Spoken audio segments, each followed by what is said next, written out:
Hi, my name is Taylor Kelleher, and I'll be doing my presentation on African trypanosomiasis. African trypanosomiasis is also known as African sleeping sickness. It is a vector-borne disease caused by the infection of a parasite.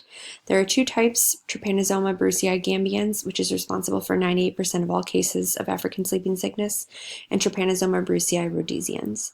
It is transmitted to humans via the bite of a tsetse fly and is found in sub-Saharan Africa and rural populations that depend on agriculture, fishing, animal husbandry, and hunting, as these forested and wet areas where tsetse fly thrive. The life cycle of trypanosoma is dependent upon the interaction between the human and the tsetse fly. The tsetse fly takes a blood meal and injects the parasite into the human bloodstream, where it multiplies in the body fluids. If an unaffected tsetse fly takes a blood meal from an infected human, the parasite passes into their midgut and travels up to the salivary gland, where the cycle begins again when that now infected tsetse fly takes a blood meal. It is a vector-borne disease, meaning that humans get the parasite via a reservoir, in this case the tsetse fly.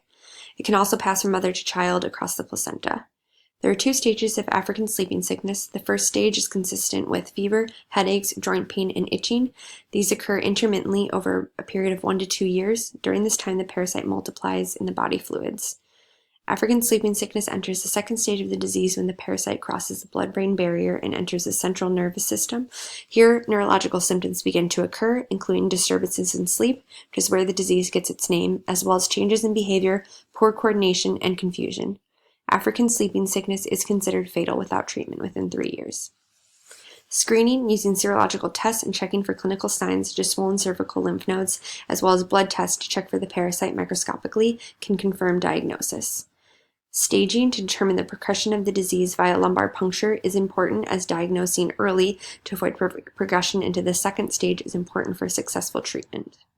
However, problems arise as the first stage is generally asymptomatic, or the symptoms discussed happen so intermittently and can be a sign of various other diseases that regular active screening is important for at-risk populations. The first stage treatment medication of choice is pentamidine.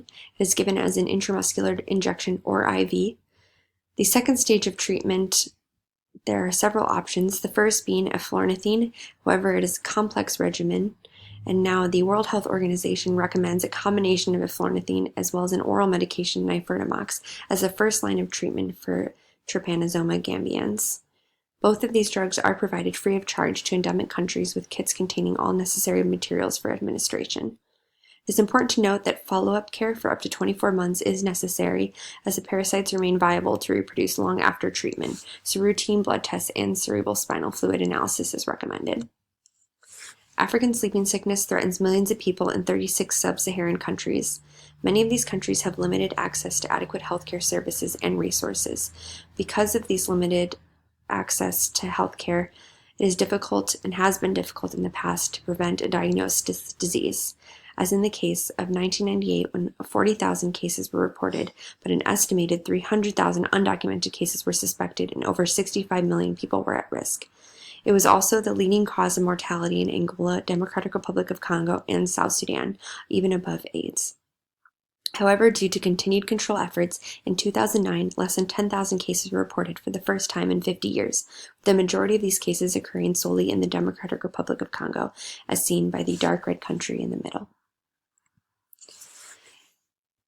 It is important to continue to routinely screen high-risk populations and ensure accessibility to diagnose and treat African sleeping sickness, as there is currently no vaccine available for prevention. Providing adequate healthcare services and education to high-risk areas is important for sustainability in the future, and to focus these healthcare services and education on African sleeping sickness specifically in these endemic high-risk areas. Can also provide appropriate clothing for prevention, such as long sleeves and pants, as well as insect repellent traps and screens. Because the follow-up care for African sleeping sickness is so long, up to 24 months, it is important to train people living in these areas to assist in the follow-up care, as well as to ensure patient compliance and accessibility to treatment options, as well as availability of blood test and cerebrospinal fluid analysis. Looking to the future, the possibility of a vaccine development would be a great idea in terms of sustainably preventing African sleeping sickness. There are no current vaccines, but research is being done at the Bill and Melinda Gates Foundation in the hope that one day a vaccine will be available and accessible to all countries suffering from African sleeping sickness. Thank you.